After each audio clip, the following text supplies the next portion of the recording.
అదేవిధంగా ఈనాడు టెలివిజన్లో కూడా తెల్లారి లెగిస్తే జగన్మోహన్ రెడ్డి గారి మీద, వైఎస్ఆర్ ప్రభుత్వం మీద, ఇప్పుడేమో పార్టీ మీద విపరీతంగా దాడి చేసేటటువంటి కార్యక్రమాలు చేసేటటువంటి పరిస్థితి మీరు చేస్తున్నారు.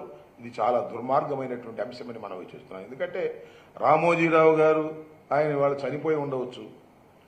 ఆయన చనిపోయిన తర్వాత ఆయన వారసులుగా కొనసాగుతున్న వారు ఉన్నారు. ఆ సామ్రాజ్యం ఉంది. ఆ సామ్రాజ్యం అంతా అవినీతితో ఏర్పడినటువంటి సామ్రాజ్యమే తప్ప ధర్మంగా ఏర్పడినటువంటి సామ్రాజ్యం కాదు అనేది దయచేసి అర్థం చేసుకోవాల్సినటువంటి అవసరం ఉంది.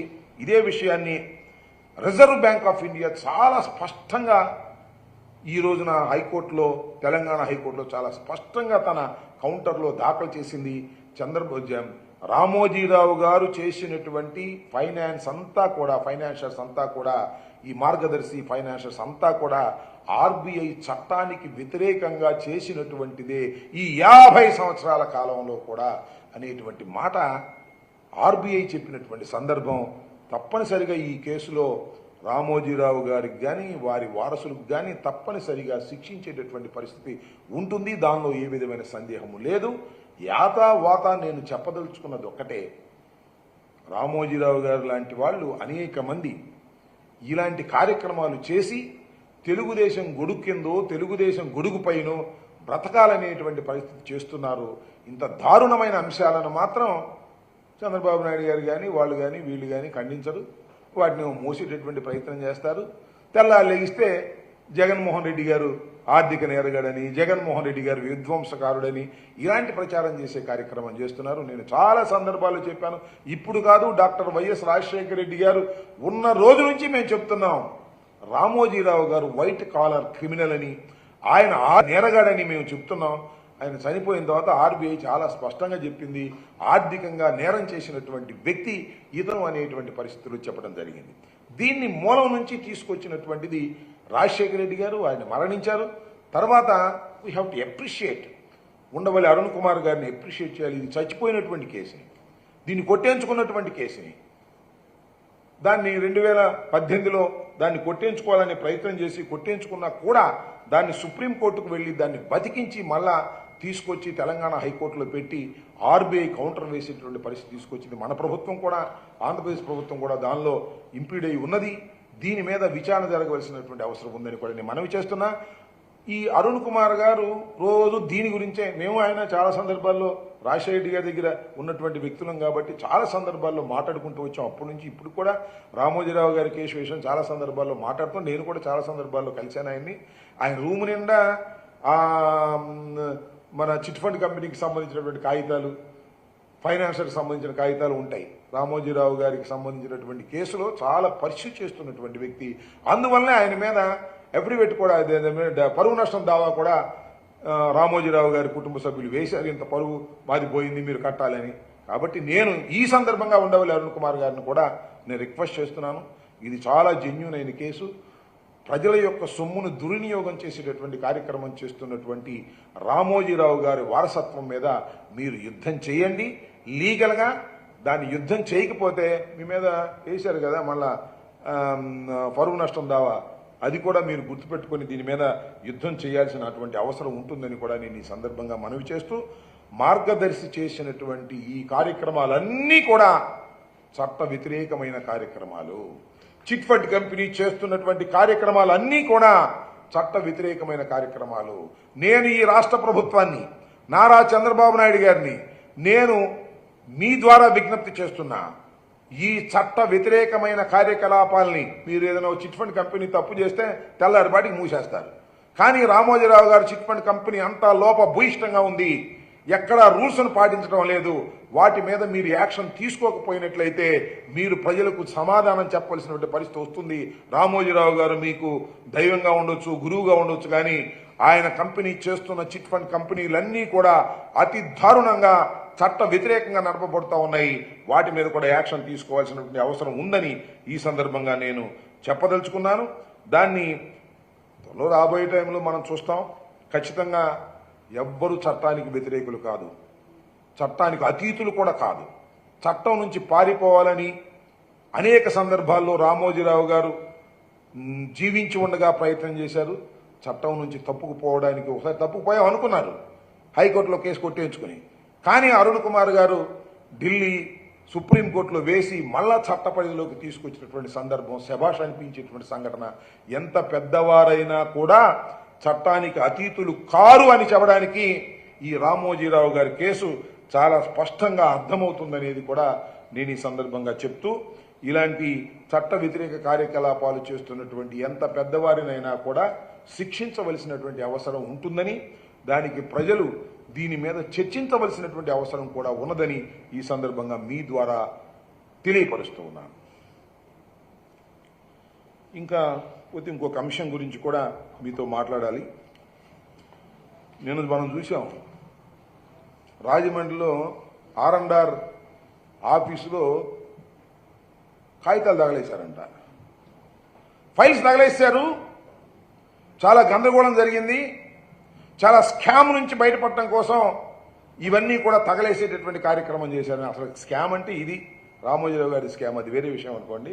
ఇంత పెద్ద స్కామ్ నాకు తెలిసి భారతదేశంలో ఎక్కడా లేదు. అంత పెద్ద స్కామ్ రామోజీరావు గారు 50 సంవత్సరాల నుంచి చేస్తూనే ఉన్నాడు.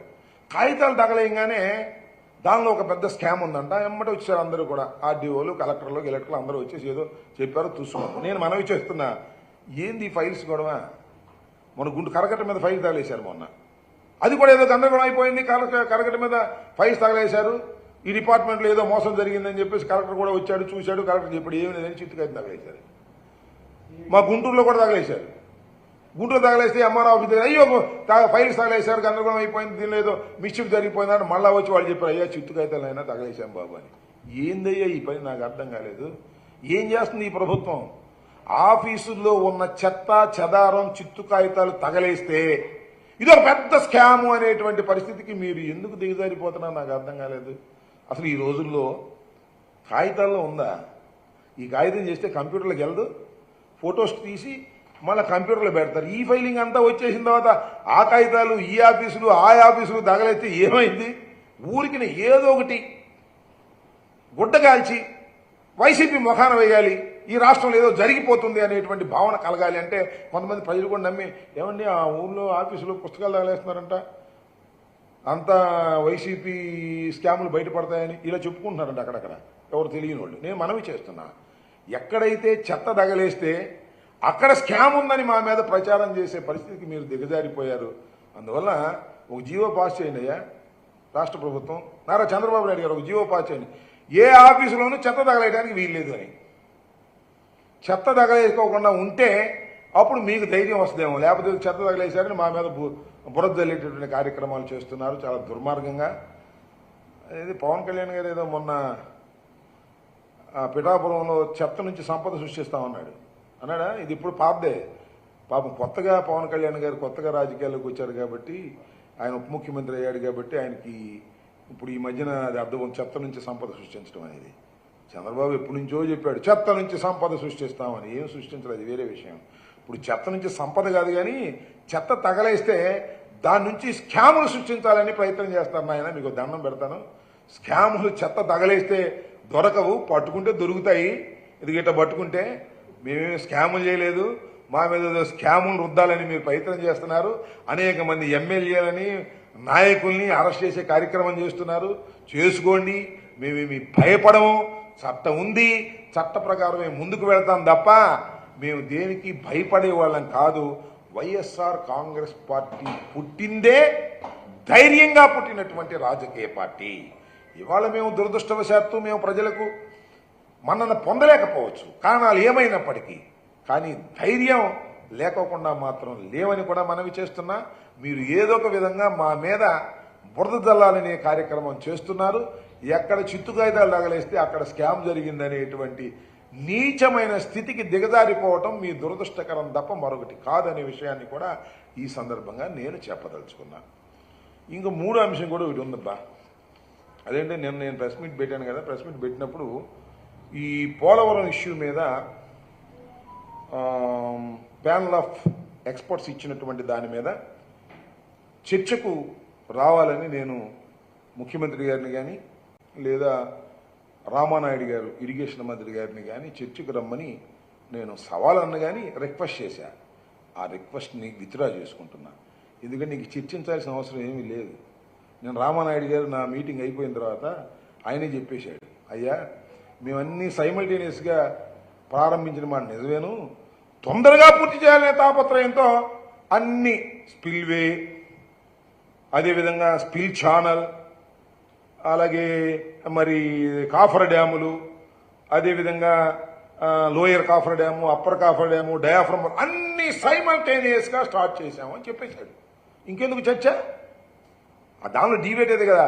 అన్ని సైమల్టేనియస్గా స్టార్ట్ చేయటం అనేదే పెద్ద తప్పిదం అని చెప్పారు ప్యానల్ ఎక్స్పర్ట్స్.